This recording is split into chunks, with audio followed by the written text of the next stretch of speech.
तो देखो ये पक्का बुद्धि में बैठ जाना चाहिए कि देने वाला दाता जो एक कहा जाता है, जिसमें दो आत्माएं पार्ट बजाती हैं, उनमें दाता बाप एक है और दूसरी आत्मा दाता है या लेता है? लेता है। जो खुद लेता है वो दूसरों को दे सकता है? नहीं दे सकता। माना बाप समझाते हैं मुरली में, वो त्रेता वाला राम वाली आत्मा नहीं। कौन सी आत्मा? संगम युग में जो राम का पार्ट बजाती है।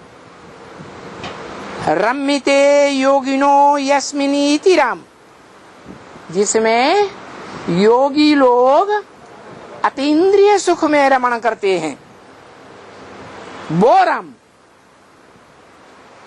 अतीन्द्रिय सुख देने वाला कौन सी आत्मा है? इंद्रिय धारण करने वाली जन्म जन्मांतर की आत्मा है, या इस सृष्टि पर आने पर भी, शरीरधारी में प्रवेश करने पर भी अतीन्द्रिय स्टेज में रहती है? वो शिव की आत्मा है। अतीन्द्रिय सुख देने वाली कौन सी आत्मा है? शिव की आत्मा है। इसलिए शिवलिंग कहा जाता है। जो मंदिर में यादगार बनी हुई है साकार निराकार के मेल की, प्राचीन ते प्राचीन मंदिर सोमनाथ मंदिर में भी थी यादगार। बड़ा गोल लिंगाकार लाल पत्थर का लिंग, साकार की यादगार, और उसके बीच में निराकार की यादगार हीरा जड़ा हुआ था।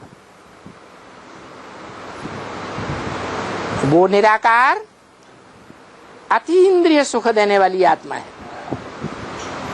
इसलिए शिवलिंग कहा जाता है या शंकर लिंग कहा जाता है?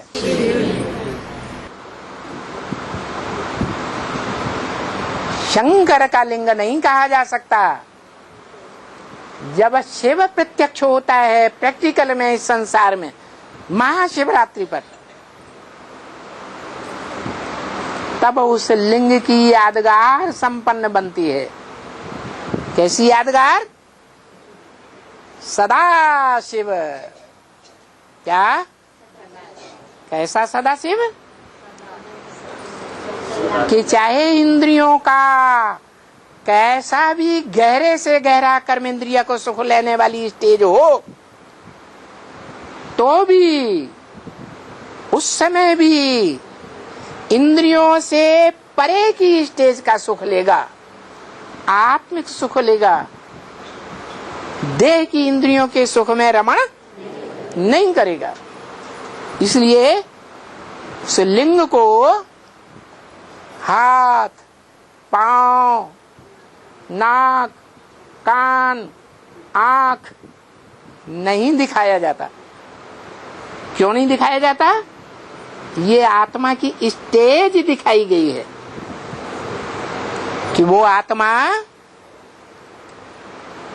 जिसको शिवलिंग कहा जाता है, भगवान का सगुण रूप, साकार रूप, वो आत्मा भी निराकारी स्टेज धारण कर लेती है। निराकारी, निर्विकारी और निर्गुण, निरहंकारी। तो ये दो आत्माएं हैं जो कंबाइंड एक शरीर में पार्ट बजाती है और मुक्ति, जीवन मुक्ति का वर्षा देती है।